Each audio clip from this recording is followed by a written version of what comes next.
All right, so if you watched the last video, I love it when this happens. This is amazing. But when some of y'all already know where we're going with this. If you watch the last video, and I was looking for the different links to put in to the description so people can go and research some of this stuff, and I was looking for one for the grape harvest in Israel and about the time frame it was, and I found the link that I needed, but right off the bat, at the top of the page, I noticed this, and instant revelation came to me. The grape harvest, or Betzir, takes place around midsummer in ancient Israel. This was the backdrop for the festival of Tu B'Av, when single women would go out into the vineyards in borrowed white dresses and dance in the hope of attracting a husband. Well, immediately this inspired me to go to the book of Ruth. Ruth 3:3, therefore wash yourself and anoint yourself, put on your best garment, and go down to the threshing floor, but do not make yourself known to the man until he has finished eating or drinking. When they harvest, everything's done at the threshing floor. The women who are going to be out there and are going to be wearing their nice fancy clothes, their best clothes, what did Ruth put on? Put on your best garment. Most women's best garment was a white one. She would be at the threshing floor. You see where they're at. The press, the wine press and everything. That's where they would be doing this at. So there she is, right there doing exactly what that said. Give me a minute. We'll get there. When she was harvesting,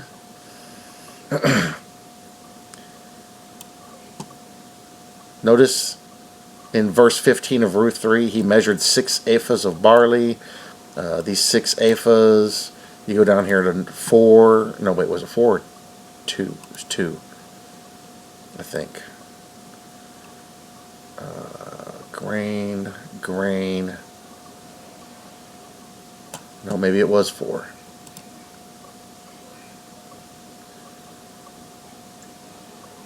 No, I guess it wasn't. I guess it was 2. No.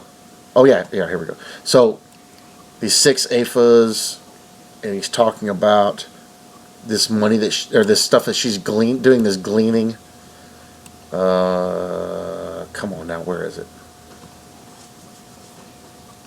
It's got to be in 2 or 3. Boaz was like, hey, let her go and do this. Let her glean. You guys need to drop some of this stuff. Yeah, right here, Ruth 2:16, and also let the grain from the bundles fall purposely for her. Leave it that she may glean it. Do not rebuke her. So she gleaned for this, really long time, all day into the evening. And verse 17 says, so she gleaned in the field till evening, and beat out what she had gleaned at the threshing floor, pounding it out to get all the chaff off it. And it was about an ephah of barley. Now, when you go to Leviticus and look at what we were just reading about in Leviticus 23, what does the Lord tell them to do on the Feast of First Fruits? Verse 13 says, its grain offering shall be 2/10 of an ephah of fine flour mixed with oil, an offering made by fire to the Lord for a sweet aroma, and his drink offering shall be of wine, 1/4 of a hin. And let's see, there was another one down here.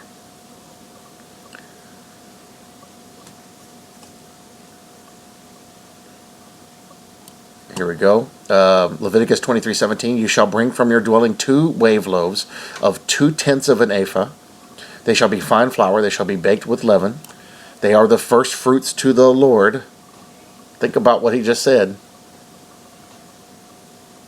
So Ruth's ephah, 2/10 of that ephah being a representation of the whole church. Ruth is a representation of the whole church. 2/10 of that ephah is the first fruits. The rest is the main body. Think of this in terms of resurrection. Look at the links and how it links back and forth. And when I saw that, I immediately thought of Ruth, and I was like, hold on a sec, come on, man, I can't be like that. Then I started finding the links to this stuff. So this ephah is important. This 2/10 is the first fruits. Go back to Ruth. a second. Let me go back here. Go back into Ruth. And you look at the clothes. When I was looking up all the different clothing and the different kind of clothes they wear, you see that she was dressed in her best, which is probably a white dress. She was laying at his feet. Where was that one at?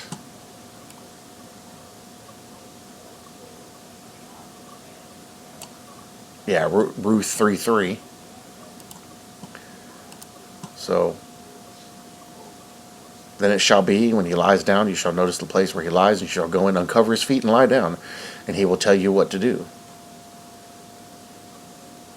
So she went down to the threshing floor and did according to all that her mother. She presented herself. Come on. I mean, it's like, how can you be more obvious, Lord, trying to show us this stuff? He's giving us an insight and an idea into the time frame, into what's happening, into what's going on, into what's coming. He's telling us details about the following next, so many months or whatever. The Lord does this all the time. And he'll show little things to people, and then they put it out there. But it's cool to see it. We go into Ruth 4. And we all know the book of Ruth is a huge telltale shadow of the rapture, the church, the joining of the Lord. Boaz is a representation of Jesus. I like the wording in Ruth 4. Ruth 4:4, and I thought to inform you, saying, buy it back in the presence of the inhabitants and the elders of my people, if you will redeem it. Redeem it. Keyword. Redeem. We're waiting for the day of redemption. But if you will not redeem it, then tell me, that I may know, for there is no one but you to redeem it. He's talking to Boaz. Only Jesus can redeem us. And I am next after you. And he said, I will redeem it. Then Boaz said, on the day you buy from the field of the hand of Naomi, you must also buy it from Ruth the Moabitess,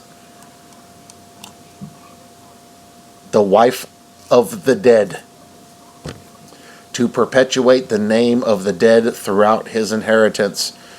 Could that be the dead in Christ? I don't know. Just spitballing here. And the close relative, well, we know who the close relative mention is. Close relative to Boaz. Well, who is that? Well, it's the father of the son.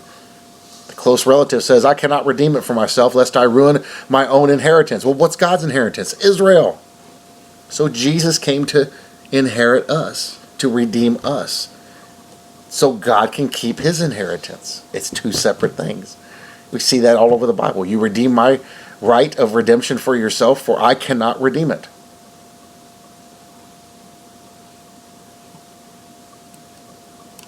Here's the custom. When they were going to make an exchange, one guy would take a sandal off and give it to the other. That was a confirmation in Israel. Didn't John the Baptist say, I'm not worthy to unloose the latch on his sandal? Well, why would he unloose his latch on his sandal? Ownership of the church. Shadows, shadows, shadows. This is why you got to read and study. These inspirations and these revelations are amazing. There's a lot more in the book of Ruth than we know about. And it was funny because I was talking about, earlier today, I was praying, have we missed anything? And here I do this video I did earlier. It should be posted right now, actually. And then in the process of getting the links to put in the description, find this and get led back to the book of Ruth. So I guess I'm going to be doing another deeper study in the book of Ruth. But Ruth gives us the time frame. In fact, there's a lot of time frames that are opened up in all different parts of the Bible. Most of them are very close to each other, surprisingly. Was there anything else I didn't cover in here?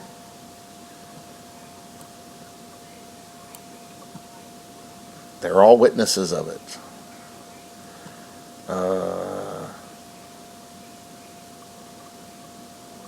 Okay, that's all the stuff that I found right off the top of my head, but that was enough. That blew me away when I saw that, and I was like, wait a second. They're talking about that stuff over here in this link. Where's it at? Nope, not that one. This one. Talking about this going on at the grape harvest. We're talking about that in there. And it's like, hold on, wait a minute. Borrowed white dresses and dance in hope of attracting a husband. Didn't Ruth do that? Went over there. Well, here you go. She's down there sleeping at his feet. Hello. And she's wearing her best, all perfumed up, trying to attract a husband. She got one. It's, to me, it tickles me, and it's so funny and it's exciting because when you get a revelation like that, you're like, hold on, why am I thinking about that? And then you go and you look it up, and it's like confirmation, confirmation, confirmation. Okay. So basically, what he's telling me is, hey, you need to look a little deeper into some of these other scriptures. You need to look deeper into the book of Ruth. Got it. We're going to see a time frame rise up out of this, and it's the same time frame that we've all been watching. I don't know, Pentecost maybe? When is Pentecost? Go watch the previous video. Anyway, guys, that's I love it. I love how the Lord works. I love how He does this stuff. I had turned everything off and was not going to do any more videos. Boom, here's this. So yeah, I guess we'll be digging a little deeper into the book of Ruth, and we'll see what we discover. But I've already done a read-through on the book of Ruth, but with these new revelations popping up, new stuff should stand out to us. And we'll see what we come across with. But yeah, I think we're going to find very clearly that what we're looking at here is more confirmation and indicators of the time frame of when this is going to happen. And we're just right before that time frame. And everything else we see in the world is confirming that. So yeah, we'll dig a little more and we'll see what we come up with. Love you guys. I'll see you in the next one.